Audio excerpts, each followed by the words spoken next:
Hey everyone, welcome back to the crossover. We're glad you joined us again this week. This is our third go-round at this. We'll see if we can make it through a third week here. You know, we decided that we liked getting up early, so right now it's 5:56 in the morning in the great state of Missouri. And we're going to start with a trivia question. Hasten and John, good morning. Good morning. Good morning. Yeah, good morning. It's early. Okay, trivia question time. What is the NBA record for most points scored by a team in a single game? Well, if I remember correctly, in an NBA Live 06, I scored 253 points once. So, What team was that with, John? I believe the San Antonio Spurs. Huh? Yeah, that'd be a good team to do it with. Yeah, that's a lot of baby hooks from Tim Duncan right there. Yeah. I think it was the threes from Bruce Bowen, actually. Oh yeah, that'll get them. They'll do it. And the face kicks. Hasten, what says you? If I'm remembering correctly, it's either like 173 or 183. I might be wrong though. You're actually pretty darn close. The record, the Pistons hold it with 186 points. They and the second highest total is the Nuggets with 184. That happened in the same game. The Pistons beat the Nuggets 186-184 in December of '83. So a lot of defense that game. Were there overtimes? I think so. Surely. I didn't research it that much. I think if I remember right, it was like triple overtime or something like that. Triple overtime. Combined for 370 points. That's crazy. Mm-hmm. That doesn't even sound real. Yeah. That's back when the Nuggets had the sweet rainbow jerseys with the city on the front and the mountains, you know. Love it. Mm-hmm. They should go back to something like that. All right. Hasten, hit us with the scripture of the week.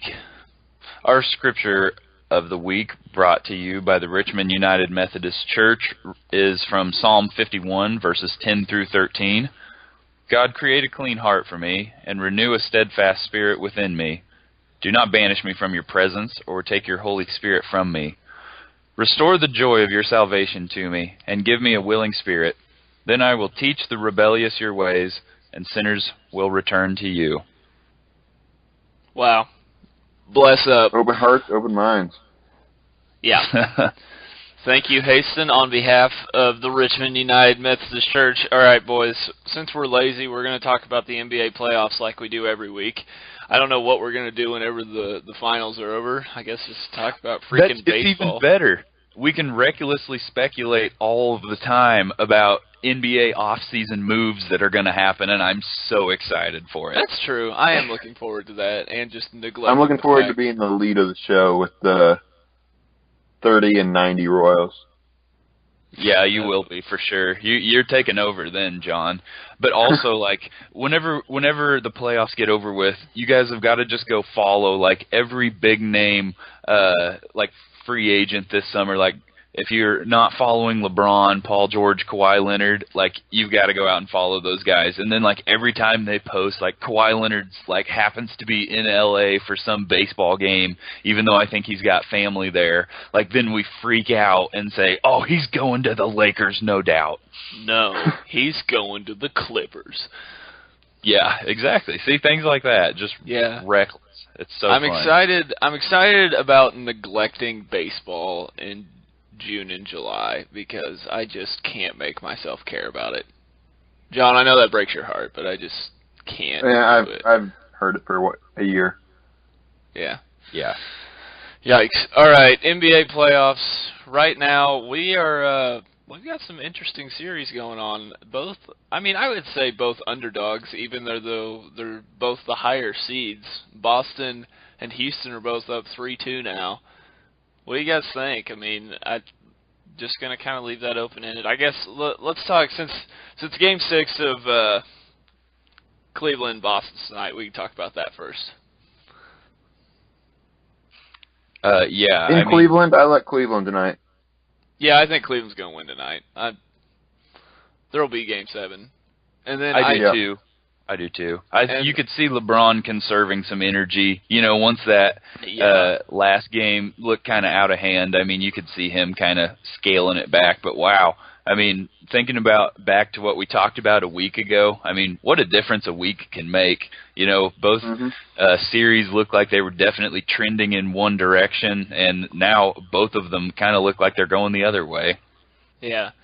I said before Game 4, I said whoever wins Game 4, I think will win the series. And I don't know if I'm necessarily standing by that. I think what it's going to come down to in Game 7 is it's going to be Boston's undefeated at home playoff streak versus LeBron putting up 52, 25, and 20 or something ungodly like that in Game 7. Yep. I mean, Game 7 to go to the finals this year, I can't imagine what LeBron's going to do, and it still might not be enough, which is just absolutely insane. But I'm looking forward to it. I really think that Cleveland will win tonight. On the other side, Houston went up 3-2 last night, and Golden State's kind of got their backs against the wall here. Fun game last night. Yeah. Yeah, it really was. It's funny. I could be wrong about this, but I didn't go way out of my way to check into it, but as far as I know, just from a numerical standpoint, every team that has won a playoff game has made more threes than their opponent.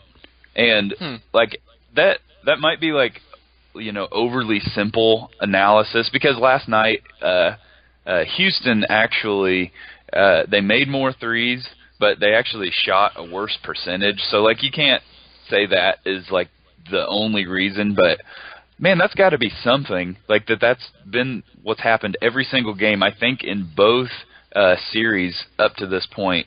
So I mean, it's crazy that at this point you can really pinpoint two things that have seemed like they've been the determining factors in these games, and that's been effort. Just want to, which is crazy because you would think at this stage players would be all out all the time, but we haven't really seen that. And three-point shooting, those seem like the two things that it's really come down to. Yeah, I agree with that. I mean, it's going to be interesting. I don't think it's totally unrealistic to say that we could have a Boston-Houston finals, and I mean that would just be crazy. Yeah. Even though that would be crazy. Even though they're the 2-1 seeds, I mean, nobody, even when the Boston's playoffs the started. Seed, but yeah. Yeah, for sure. Boston's a 1 seed. Toronto. Oh, crap, you're right. Toronto. Wow. Well, but they are the 2 seed ahead of Cleveland. Yeah. I do want you guys to know that I take my job as baseball insider so seriously. And also, I'm in the less than 1% of sports fans. I was equally as interested in the Royals game against the Rangers last night as I was the Game 6. So I actually didn't tune in to Game 6 until the fourth quarter after the Royals game ended. That's kind of embarrassing to admit. But the Royals, they had a great game. Danny Duffy threw 7 2/3 of one-run ball. So that's great. They're up to 15 wins on the year.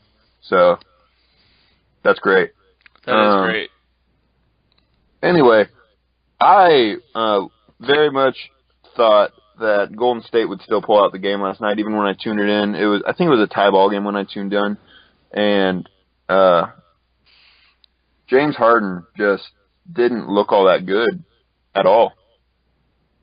But I was surprised they still pulled it out, and so I think if their supporting cast can just keep pulling it out, keep playing their good defense that they had last night, I mean, I don't think they'll win Game 6, but I think it'd be a fun Game 7. More fun than I thought a week ago, that's for sure.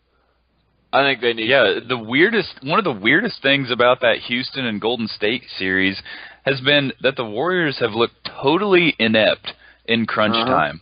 They just look like they have not known what the heck to do with the ball at all. I mean, it's just been really weird. There was that series, the game before last, where Klay Thompson, I mean, he just barfed up like a turnaround fadeaway in the corner. Like, that's not the shot that you want. And then they turned it over, going down to try to get a shot with like 6.7 seconds left or something like that last night. Like, they just, for a team with as many shooters as they have, and freaking Kevin Durant, who can take any player one-on-one and get his own shot, like, what are they doing? It's just been very weird. So, I don't know. Yeah, if this would have happened last year, it wouldn't have been that surprising. You know, you could see it with the addition of KD, that maybe there'd be a little bit of just nobody knows who's going to take the ball. But it's weird that it's happening this year. Yeah, for sure. I agree with that. Here's something I want to ask you guys. So, I don't know. For some reason, I just never really considered this. I just kind of assumed that Golden State was going to be there. You know, I just figured that was going to be the team. And I just don't see how LeBron, with this cast, can get past the Warriors. I mean, I just don't see any way that would happen. But something I hadn't really considered was, what if it actually is Houston? Like, I'm not saying that Cleveland would be the favorite, but I could conceivably see if Houston didn't shoot that well in that series, I could see Cleveland theoretically being able to actually pull that one out, assuming they just get something from their role players, you know? Right. Mm-hmm. What do you guys think about that? I think, you know, it's at least slightly a better matchup for Cleveland. I mean, not... Yeah, right. It's not that's great, all I'm saying. You know, because, I mean, like... Right. Who guards Chris Paul and James Harden? I mean, their backcourt is just so bad in Cleveland. It's terrible. But also, who on Houston's going to guard LeBron? Like, you know, I don't know. I mean, I think, you know, it's obviously a greater chance for Cleveland in that scenario, but I still think that they would really have a battle with that. Yeah, for sure. I agree with that. Yeah. All right. Well, we'll talk more about the playoffs next week. I suppose by then we'll know who will be in the finals. So, yeah, excited to watch games 6 and 7, both those series. John, why don't you hit us with some AA baseball? You were saying to us that you were watching a AA baseball game the other day, which I don't know why any person would ever do that. But you know, your reward for watching is we'll let you talk about it for 2 minutes. All right. Well, yeah, I went to the Northwest Naturals, the Royals AA affiliate. I went and saw them playing the Springfield Cardinals, the Cardinals AA affiliate. And, you know, it was just a wonderful night, beautiful weather, and great baseball. And you and 13 of your best friends in the stands. Hey, there were a couple thousand. It's kind of a rivalry down there. You know, it's, you know, pitting the state against each other, although, you know, 90% of Springfield's Cardinals fans. But it was fun. The Royals, AA, the Naturals, they pulled out the win pretty handily. I can't remember what the score was off the top of my head. 6-3, 7-3, something like that. And they just they pitched well. They had a guy on the mound that threw about 7 scoreless, I think. Wow. They were hitting the ball. Yeah, it was a pretty impressive game. For AA, you don't see a lot of those 6-7 scoreless inning starts. They usually pull them after about 5 or 6, even if they're throwing well. But they were pitching well, throwing well. It was real fun. St. Louis, well, I guess Springfield, was tried to rally in the 9th. They scored 1, and I think they might have even got the tying run to the plate. But they, you know, got snuffed out. And, you know, it made me excited for a couple years from now. The Royals have a pretty good middle infield there in Northwest Arkansas. Nicky Lopez is the shortstop, and he'll probably be a shortstop or second baseman of the future. He's a high floor guy, low ceiling. So, I mean, he played shortstop at Creighton for a couple of years. He'll definitely be a productive major league player. He might not be a star, but I would say his floor is higher than Alcides Escobar, but his ceiling might not be much higher either. So, like, you know, have that for what you are. And center fielder, they had some good prospects. So it was a fun night. It's going to be a fun couple years for the Royals transitioning those guys in. Well, we're happy for you. Thank you for your astute analysis. We're going to kind of drift back to the NBA here for a couple more topics. There's been some talk questioning should the Oklahoma City Thunder trade Russell Westbrook. And it's a tempting question. I mean, what do you guys think about that? John, I'll let you have the first shot here. Yeah. Well, okay, here's my thinking. I think they should not trade him because if you're going to trade Russ, you're going to trade him for a couple draft picks probably, maybe a couple young guys. But the thing you're hoping for is that one of these guys turns into a star. Because you're not going to flip Russ for a couple average players. And if you're hoping somebody turns into a star, like, you've already got a star. So that's my big thing. Like, I don't understand trading. If you've already got a legitimate superstar locked into a long-term deal, it's not like they're trying to trade. Like, when the Celtics traded Isaiah Thomas, that made sense because they had a core already. And, I mean, he was kind of the leading scorer, but he wasn't the team. If they trade Russ, they have nothing. And yeah, I agree with that. And I think, this guy has shown a ton of loyalty to the franchise. I mean, you're not going to win a title with him. I will say that until he proves me wrong. Russell Westbrook will not win a title. I don't really care who's on his team with him. But, I mean, come on. The guy is, say he's a stat grabber or whatever. Stat chaser, I should say. Compiler. He's a compiler. But, I mean, come on. This guy goes out here and, just puts up crazy numbers and plays great for your team whenever really he could probably go somewhere else and have a better shot at winning a championship. And he's, been pretty outspoken that he's, a part of that organization and wants to be a part of that organization. So I just don't know how they could trade him. I'm just going to say this. I like Russell Westbrook. I'm kind of doing the Stephen A. Smith thing where Russell Westbrook and I sit in side-by-side bathtubs and we are best friends. I like Russell Westbrook. He's one of my favorite players to watch. He's just so explosive. But I'm just going to say, if Danny Ainge was the GM of the Thunder, he would have traded Russell Westbrook already by now. He would have probably kept James Harden, and probably Kevin Durant might still be there, and I think Westbrook would be gone. That's my opinion. And, Chandler, you said it yourself. If the measuring stick for how the league is judged or how your success in the NBA is judged is championships, I believe you're not going to win a championship with a guard that's as ball dominant as Russ is. And I thought that he would maybe really work to change his game this year and get some other players more involved. And it looks like from a statistical standpoint that he does get more players involved, because he averages a triple-double. So obviously he's got to be assisting somebody. But they don't move the ball enough as a team, and that starts with the point guard. There's just something about his style of play and the fit there that's just not really working out. And I think you could get something hefty for Russ, obviously. I think you could get another superstar, maybe plus a draft pick, that could kind of be, say, we're saying hypothetically here that Paul George is going to come back. So if Paul George comes back, inks maybe a 2-year deal, it might make sense to trade Russ. Like, if you're, if it's like getting close to the trade deadline next season and you think that you could bring somebody else in, I think that it might make sense to go ahead and make that move, and because their roster just kind of stinks. Like, it's not that they have bad players, it's just that they don't really work together. And I would have said the same thing about Carmelo Anthony basically at any point in his career.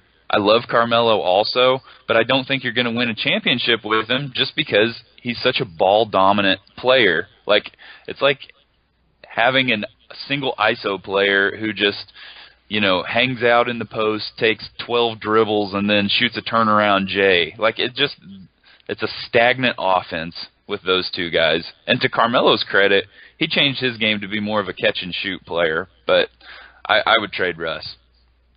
Wow, that's a bold thing to say, but I mean, you made some solid points there. I don't think it'll happen, but I don't think it'll happen either. Yeah, who knows?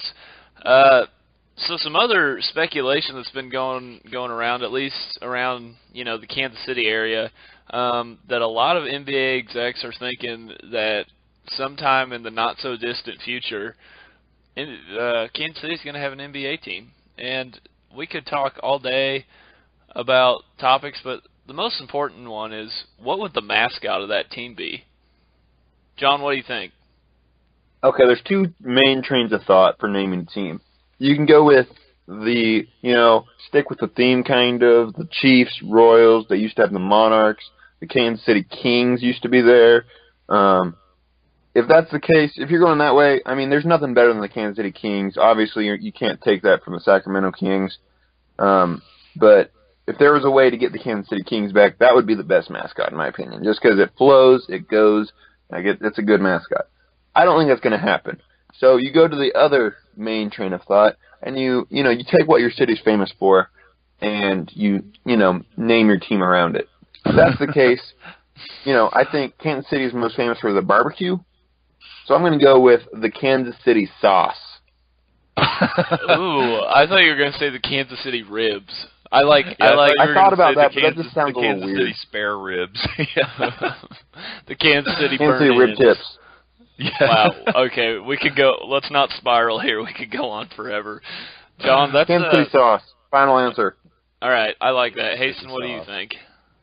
Oh man, John pretty much took what I was gonna say. I thought, honestly, like the King sounds good because it flows. You could call them maybe the Kansas City Crowns or something like that, because they've got kind of like the Royals, the Chiefs, the Crowns. I don't know, maybe something that you play to kind of like that royalty kind of thing that Kansas City's had in the past. Or you can just name them the Kansas City Spare Ribs or the Kansas City Pulled Porks. I don't know. Well, I don't think either of those things are going to happen. While I do like your guys' ideas, I think I've come up with a pretty good one. I'm not gonna lie.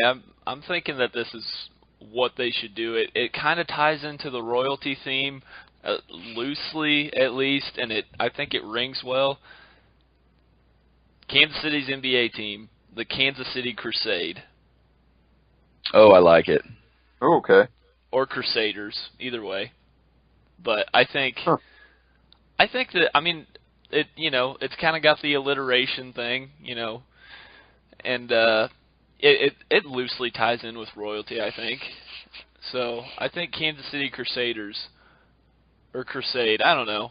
I don't know if it'd be better to just have it singular, but that's my pick for it. I think that would be a good mascot. That sounds good. Or they could be named Threat Level Midnight, like the ultimate Frisbee team that's semi-professional from Kansas City. I like that too.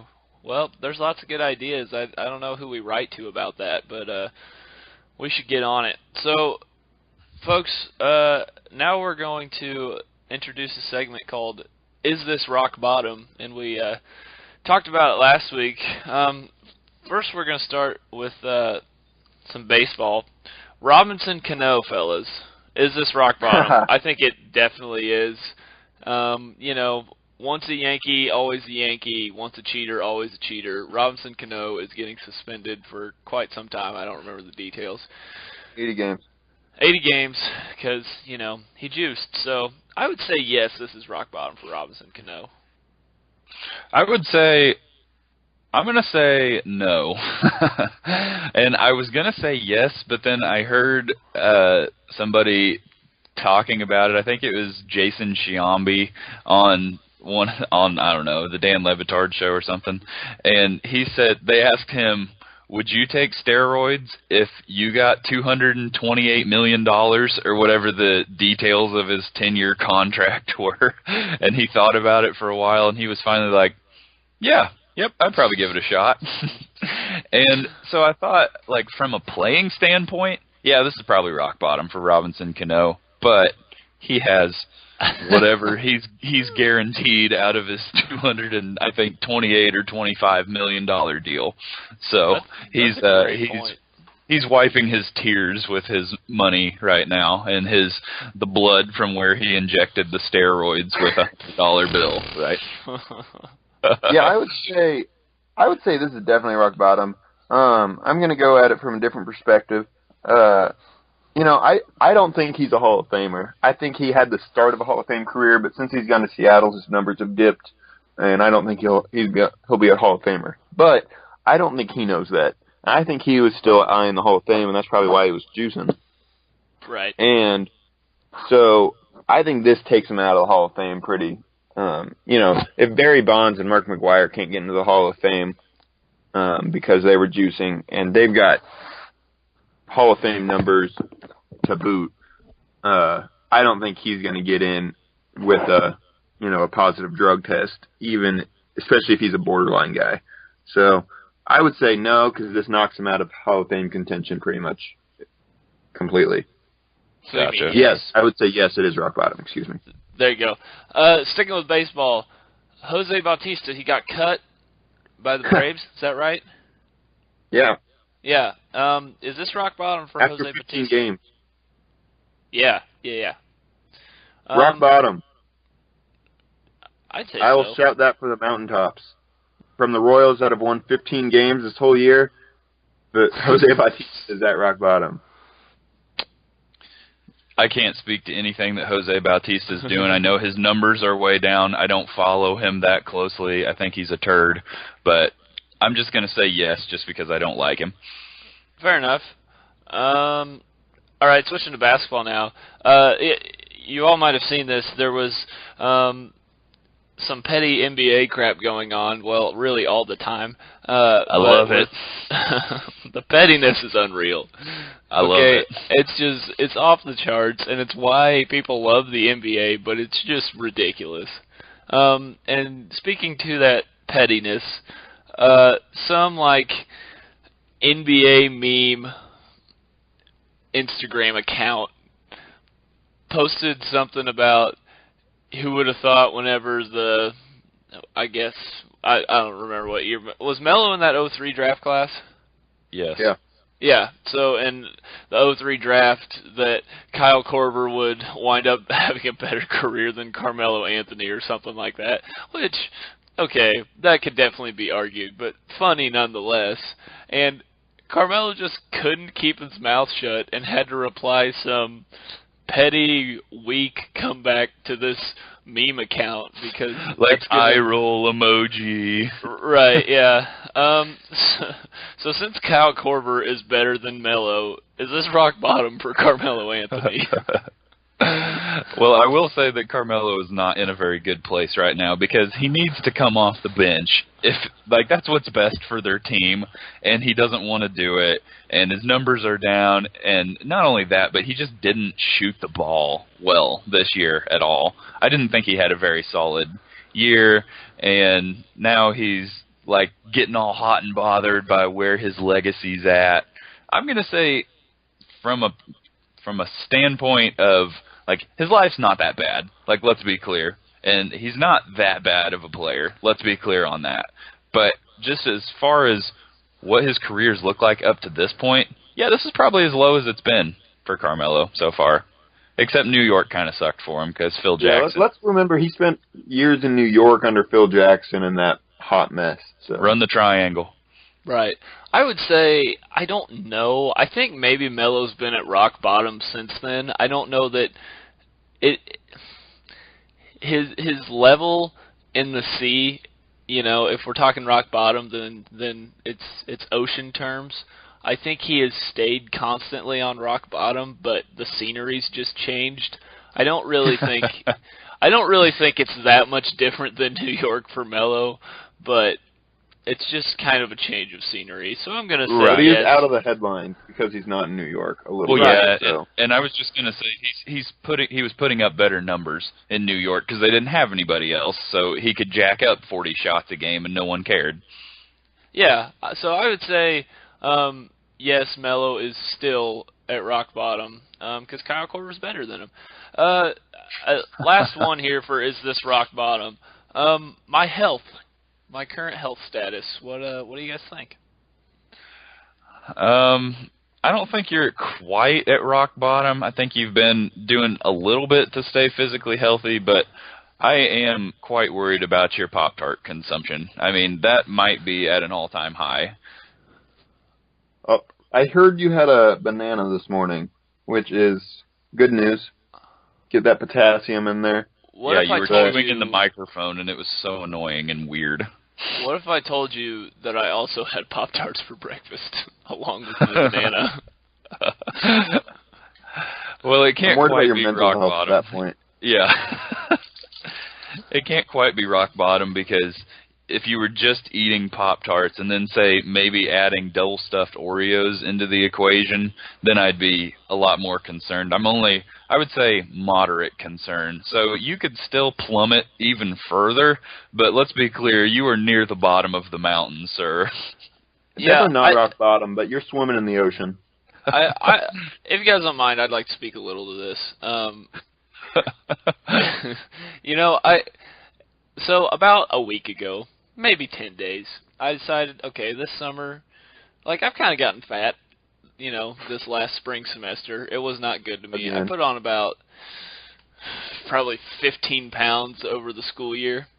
And, I was like, all right, I could afford to trim back just a little bit. Like, I don't feel terrible about myself, but I don't, like myself. I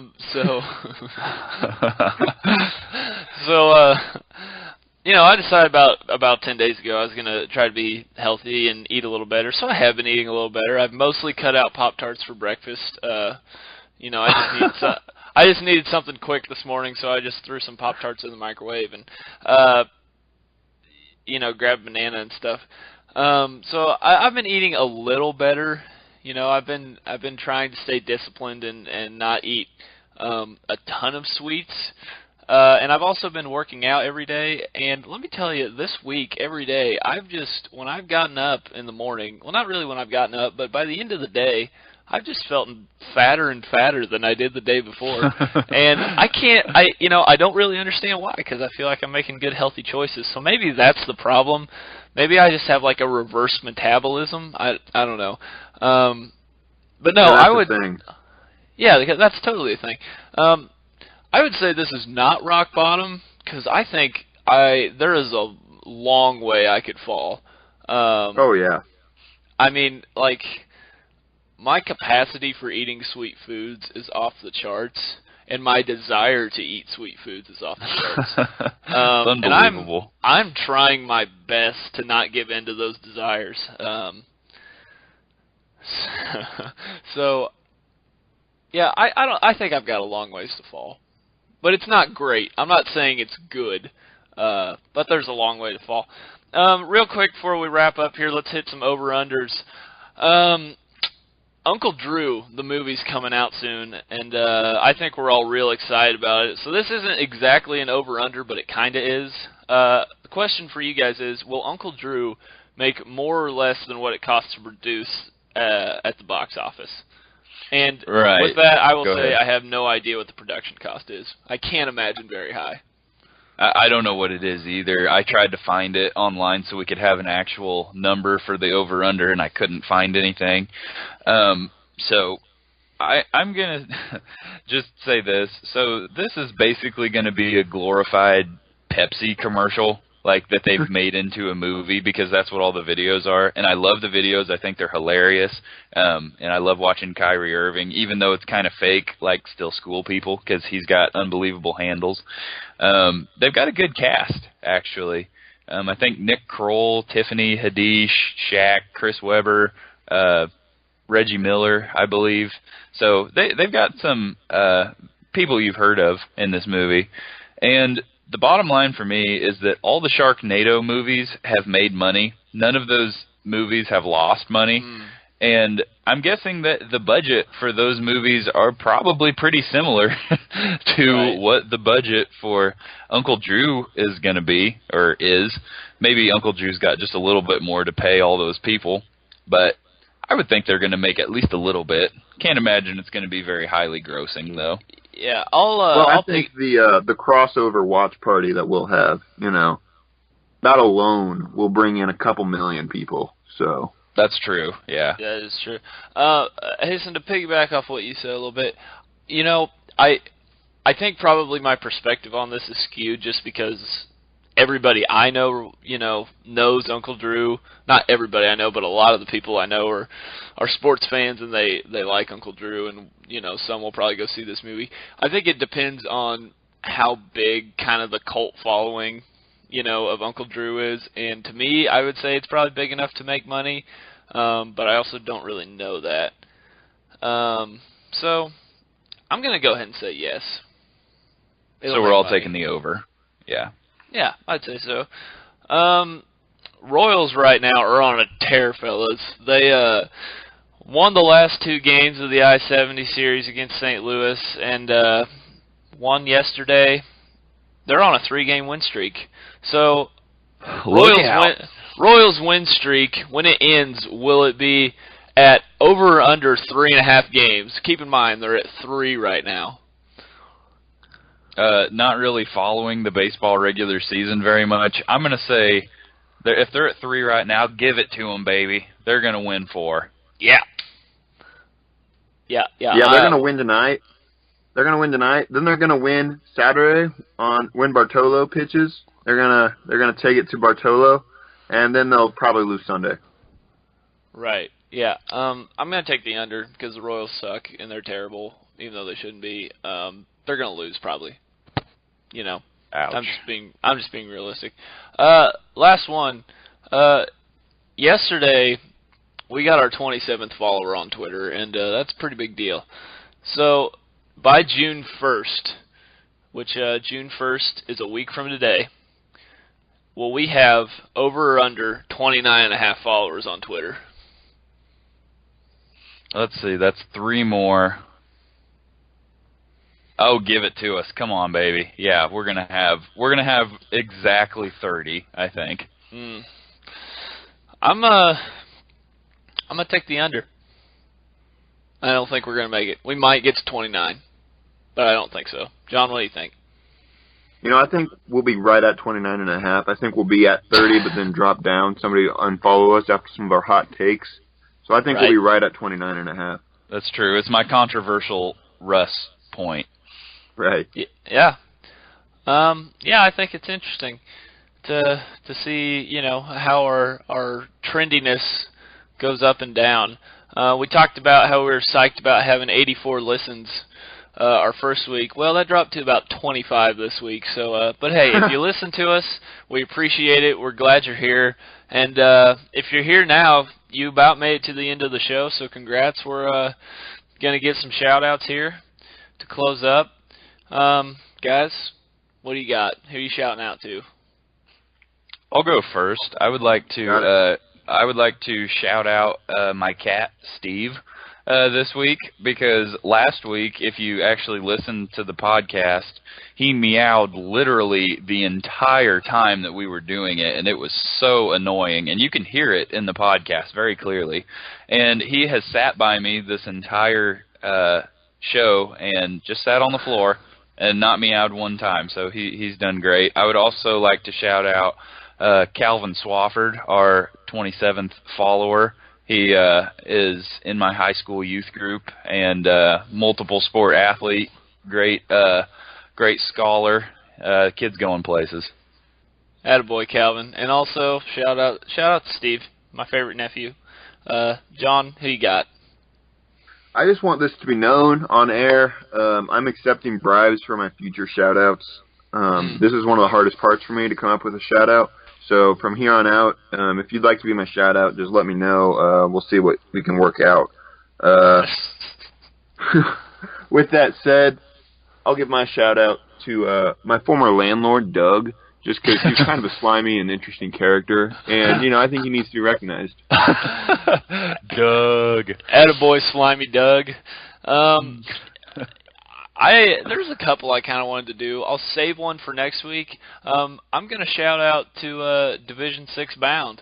If you guys don't know, Division 6 Bound is I don't want to say organization, but kind of a group they kind of started as a Twitter account, like, you know, making fun of basketball things and then putting the hashtag Division 6 bound. But they've also started some dunk ball tournaments around the country where you can enter and play on 9-foot rims, you know, for unathletic people who can't jump like the three of us. So yeah, they followed us on Twitter, and they only follow like 300 people and have like 150,000 followers. So, you know, these are the things that matter, and I really appreciate them giving that follow to us. I'm humbled. So yeah, shout out. That's a big deal for our show. That's a big deal. That might be our big break. So we're on our way. Shout out to Division 6 bound. Well, folks, I think that is the end of our show. Thanks for tuning in. Next week, we're going to try to have a guest for the first time. We're going to see how that goes. We'll keep it a surprise until then who we're going to have on, but they're going to be joining us for a guest segment, and we're looking forward to it. So thanks for joining, everybody, and have a great week, and we'll see you next time on the Crossover.